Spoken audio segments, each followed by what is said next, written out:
Hello বন্ধুরা, আজ আমি তোমাদেরকে খুব সহজে পালক চিকেনের একটা রেসিপি বলে দিচ্ছি।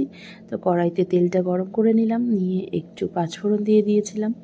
আমি পাঁচফোড়নটা বেশি প্রেফার করি, যার জন্য পাঁচফোড়ন দিয়েছিলাম। আর আমি 4টে পেঁয়াজটাকে মিক্সিতে বেটে রেখেছিলাম, তো সেই 4টে পেঁয়াজ আমি দিয়ে দিলাম। তো এখানে আমি 1 কিলো চিকেন রান্না করবো, তো যার জন্য আমি 4টে পেঁয়াজ দিয়েছিলাম। তো তোমরা যে যেরকম পেঁয়াজ খাও সেভাবে পেঁয়াজটাকে বেটে নিতে পারো। তো আমি এখানে বড় বড় 4টে পেঁয়াজ দিয়েছিলাম। তো পেঁয়াজটাকে একটু সুন্দর করে ভেজে ভেজে নিতে হবে, যতক্ষণ না পেঁয়াজটা একটু হালকা বাদামি কালারের হচ্ছে।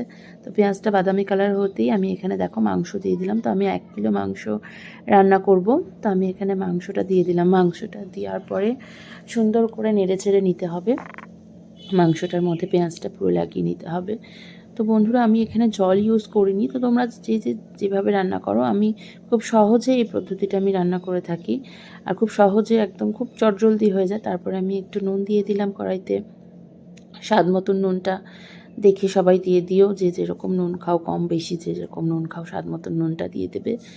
নুনটা দিয়ে নাড়াচাড়া করার পরে এবারে আমি একটু চাপা ঢাকা দিয়ে দেবো কিছুক্ষণের জন্য। তো ঢাকাটা তুলে তারপরে আবার সুন্দর করে নাড়াচাড়া, দেখো সুন্দর একটা অয়েল মতন ভাব বেরোচ্ছে। তো আমি তো জল ইউজ করব না, যার কারণে আমি চাপা দিয়ে দিয়ে করছিলাম। তো মাংসটাকে সুন্দর করে নাড়াচাড়া দেওয়ার পরে এখানে আমি বেটে রাখা আদা রসুন আর কাঁচা লঙ্কা পেস্ট, সেটাকেও আমি দিয়ে দিলাম। সেটাকেও দিয়ে সুন্দর করে সেটাকে নাড়াচাড়া করতে করতে সুন্দর একটা গ্রেভির মতন চলে আসছে। এবারে আমি হলুদ দিয়ে দিলাম, তারপরে দিলাম জিরে গুঁড়োর পরে আমি এখানে মিশিয়ে দিলাম একটু লঙ্কার গুঁড়ো।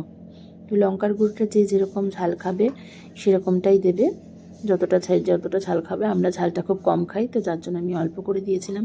তো এইটা দেওয়ার পরে সুন্দর করে নাড়াচাড়া করতে থাকতে হবে। নাড়াচাড়া করতে করতে দেখো একটা ক্রিমি টেক্সচার তৈরি হয়ে যাবে একদম। তো তার মধ্যে থেকেই করতে করতেই খাওয়া শুরু হয়ে গেছিলো, আমার বর এসে চাইলো। তারপরে আমি বেটে রাখা পালং শাকটা আমি দিয়ে দিয়েছিলাম। পালং শাকটাকে একটু ভাপিয়ে নিতে হবে।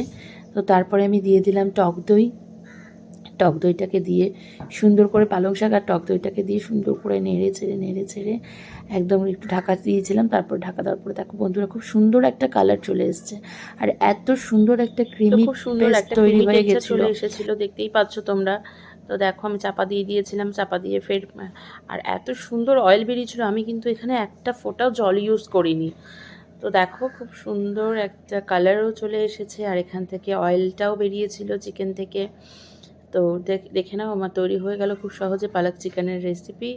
তো আমার রান্নাটা যদি ভালো লেগে থাকে তো অবশ্যই রান্না করো, আর লাইক কমেন্ট সাবস্ক্রাইব করতে ভুলবে না।